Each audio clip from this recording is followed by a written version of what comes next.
नमस्कार दोस्तों, आप सभी का स्वागत है हमारे YouTube चैनल अशोक चावल एजुकेशन अब पर। दोस्तों आज हम मिल रहे हैं संस्कृत गद्य की पाठ्य योजना के अंतर्गत और जिसका प्रकरण रहेगा महावीर स्वामी। ठीक है, यहाँ पे जो प्रकरण है वो कौन सा है, महावीर स्वामी। और ये कक्षा की अगर हम बात करें तो कक्षा 7 के लिए विशेषता बनाई गई है, बाकी आप टॉपिक के अनुसार किसी भी कक्षा में इसको बना सकते हैं। चलिए दोस्तों, बिना किसी बात के हम पाठ्य योजना स्टार्ट करते हैं। और जब हम पाठ्य योजना बच्चों में जैसी भी कक्षा में हम प्रस्तुत करते हैं तो सबसे पहले हमारे को ब्लैक बोर्ड स्किल दिखानी होती है। सामान्य बातें आपको अच्छे से पता होनी चाहिए, जिसमें हम कक्षा, कालांश, विषय इत्यादि, वर्ग, अवधि इत्यादि हम पहले इंगित करते हैं ब्लैक बोर्ड के माध्यम से। ठीक है, और प्रकरण है उसको हम खाली छोड़ देते हैं। ये हम जब प्रस्तावना करते हैं तब उस टॉपिक को लिखते हैं। दोस्तों पहले हम देखते हैं सामान्य उद्देश्य। जो सामान्य उद्देश्य होते हैं हमारे विषय से संबंधित होते हैं, जिसमें संस्कृत गद्य आज हम पढ़ रहे हैं तो संस्कृत गद्य से रिलेटेड जो भी उद्देश्य होंगे वो कैसे उद्देश्य होंगे, सामान्य उद्देश्य होंगे। इनको आप देख सकते हैं कि सामान्य उद्देश्य संस्कृत गद्य के सारे उद्देश्य समान होते हैं, इसलिए मैं बार बार इनकी डिटेल्स आपको चर्चा नहीं करूँगा। आप इनको देख सकते हैं, सभी में समान होते हैं लगभग। ठीक है, उसके बाद देखिए विशिष्ट उद्देश्य। दोस्तों जो विशिष्ट उद्देश्य होते हैं हमारे प्रकरण से संबंधित होते हैं, ये विशेष देखने योग्य है, क्योंकि जो विशिष्ट पर उद्देश्य होते हैं वो हमारे प्रकरण, जैसे प्रकरण हर पाठ्य योजना में चेंज होता है तो उसमें देखना ज़रूरी है। इसमें देखिए भाषागत भी होते हैं। ठीक है, उसके बाद देखिए विषय वस्तु से संबंधित भी उद्देश्य हैं, इनको आप देख सकते हैं। बाकी आप टेंशन ना लें, इसकी पीडीएफ की लिंक मैं डिस्क्रिप्शन में डाल दूंगा। आप उसको जैसे ही लिंक को टच करोगे आप पीडीएफ पे पहुंच जाओगे, आसानी से उसको डाउनलोड करके उसको पाठ्य योजना को आप बना सकते हैं। उसके बाद हम आते हैं अगले हमारे बिंदु पर, सहायक उपकरण कि कौन कौन से उपकरण हैं जो सहायता के रूप में पाठ में हम काम में आएंगे। जैसे कि शामपट है, आकुंचन फलक। ठीक है, ये आकुंचन फलक जिसे हम लपेट फलक बोलते हैं उसे ही बोला जाता है, संस्कृत में विशेषतः इसका प्रयोग किया जाता है। ठीक है, उसके बाद है सुधाखंड, मार्जनी, सांकेतिका और महावीर स्वामी। जो इसका हम प्रकरण आज प्रस्तुत करेंगे बच्चों के सामने, उसका एक चित्र अगर हमारे पास हो तो वो ज़्यादा सरल रहेगा पाठ को बच्चों के सामने प्रस्तुत करने में। ठीक है, और विधि प्रयोग, प्रश्नोत्तर विधि, व्याख्यान विधि का हम प्रयोग इसमें करेंगे। अब देखिए पूर्व ज्ञान कि जब बच्चे को हम ये पाठ पढ़ाएंगे तो उससे पूर्व बच्चों में महावीर स्वामी को लेकर क्या ज्ञान है वो जानना। ठीक है, उसके बाद हम आते हैं हमारे बिंदु पे, प्रस्तावना पर। ठीक है, प्रस्तावना बिंदु पे आते हैं। इसमें क्या होता है कि हम 4 से 5 ऐसे प्रश्न करते हैं जिसके माध्यम से हम अपना टॉपिक निकलवाते हैं बच्चों से। ठीक है, इसमें देखिए पहला प्रश्न देखिए, वयम कस्मिन देश से निवसा, हम कौन से देश में रहते हैं, तो हम भारत देश में। ठीक है, बच्चे आंसर देंगे। उसके बाद भारत देश के धर्म स्वावलंबिन निवसंति, यानी कौन कौन से धर्म के लोग रहते हैं, जिसमें हिंदू, मुस्लिम, सिख, बौद्ध, जैन इत्यादि का नाम आएगा। उसके बाद एतेषु धर्मेषु जैन धर्मस्य प्रवर्तक है कि जैन धर्म का प्रवर्तक कौन है। ठीक है, वो महावीर स्वामी है। उसके बाद चौथा प्रश्न, महावीर स्वामी विषय भवंत किम जानती, कि महावीर स्वामी है उसके विषय में आप क्या जानते हैं। तो छात्र इसमें समस्यात्मक प्रश्न देंगे, समस्यात्मक उत्तर देंगे, क्योंकि बच्चे पूर्ण रूप से इसको जानते नहीं है, तभी तो इसको हम पढ़ा रहे हैं। ठीक है, उसके बाद है उद्देश्य कथन कि जब बच्चे समस्यात्मक उत्तर देते हैं तो उसके बाद हम उद्देश्य कथन कर देते हैं कि प्रियांश छात्रा, कि प्रिय छात्र, आज हम महावीर स्वामी विषय जीवन विषय विस्तार पूर्वकम पठाम, कि आज हम जो महावीर स्वामी है उसके जीवन के विषय के बारे में विस्तार से पढ़ेंगे। ठीक है, बच्चे इसको ध्यानपूर्वक सुनते हैं। उसके बाद आता है प्रस्तुतिकरण।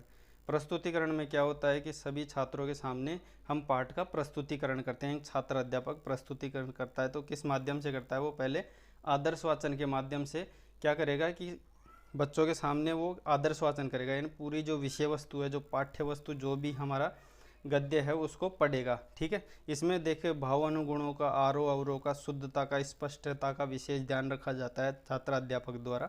ठीक है, और बच्चे उसको सुनते हैं। उसके बाद अनुवाचन, जब छात्र अध्यापक आदर्श वाचन कर देता है तो उसके बाद कुछ छात्रों, यहाँ पे लिखा हुआ आप देख सकते हैं, कतिपय छात्रान, यानी कुछ छात्रों के द्वारा वो पाठ का अनुवाचन करवाया जाता है। जो छात्र अध्यापक ने पढ़ा है उसको वापस पढ़वाया जाता है बच्चों के द्वारा।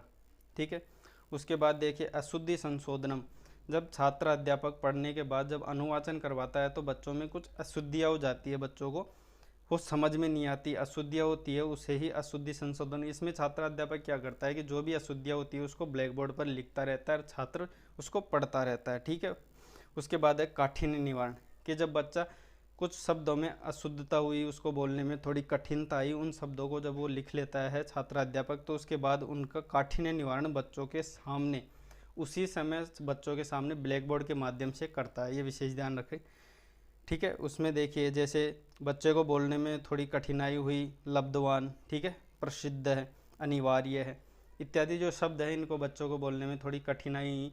अब इन कठिन शब्दों का निवारण करने के लिए काठिन्य निवारण किया जाता है, जिसमें विधि, जैसे लब्धवान में विधि प्रयोग करें, विश्लेषणात्मक विधि की विश्लेषण करके बताएगा छात्र अध्यापक कि लब और इसमें कत्वतु प्रत्यय है, तो लब और कत्वतु प्रत्यय मिलके इसमें लब्धवान शब्द बनता है। और इसका जो अर्थ है वो क्या है, लब्धवान यानी प्राप्त कर्तु, कि प्राप्त करना, ठीक है। अब जब बच्चों को ये समझ में आएगा कि लब्धवान का मतलब प्राप्त करना है, तो उसका एक नया वाक्य प्रयोग करने के लिए बच्चों से कहता है।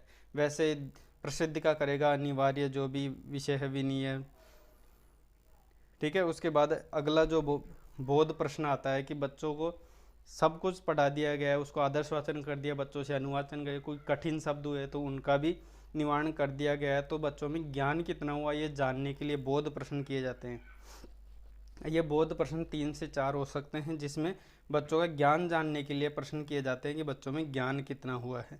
जैसे पहला प्रश्न, महावीरस्य जन्म कुत्र अभवत्, कि महावीर जो स्वामी है उनका जन्म कहाँ हुआ है, ठीक है। ये पार्ट हमने पढ़ा दिया है, उसी में से ये प्रश्न करने होते हैं, जिसमें से 3 से 4 प्रश्न ये आप देख सकते हैं अच्छे से।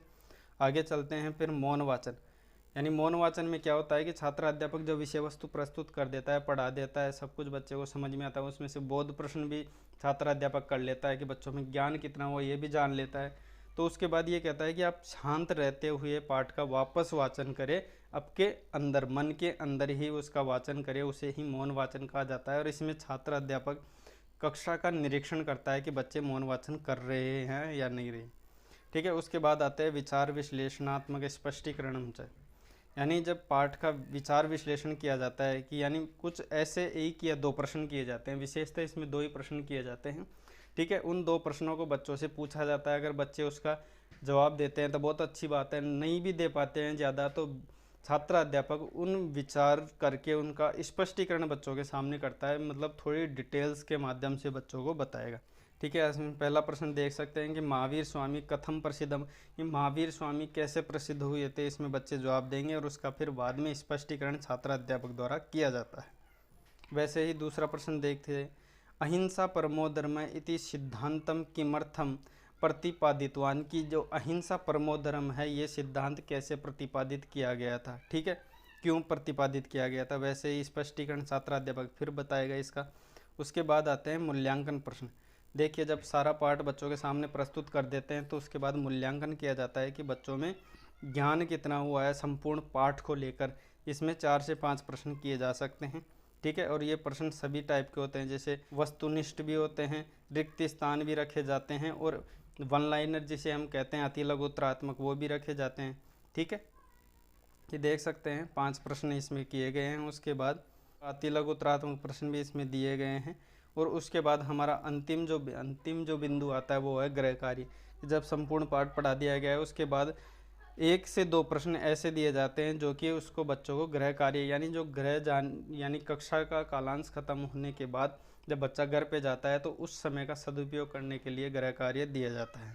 इसमें 1 या 2 प्रश्न दिए जाते हैं जिसमें संपूर्ण पाठ की विषय वस्तु में उसमें डाला जाता है।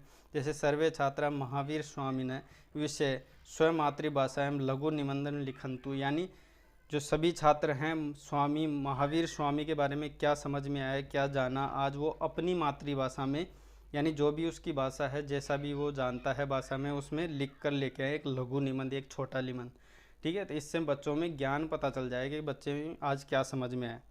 तो दोस्तों इसी के साथ हमारी पाठ्य योजना आज ख़त्म होती है और आशा करता हूँ ये पाठ्य योजना आपके लिए बहुत लाभदायक रहेगी, बहुत अच्छी लगी होगी। तो मिलते हैं एक नई पाठ्य योजना में अगले वीडियो में। वीडियो देखने के लिए आपका बहुत बहुत धन्यवाद।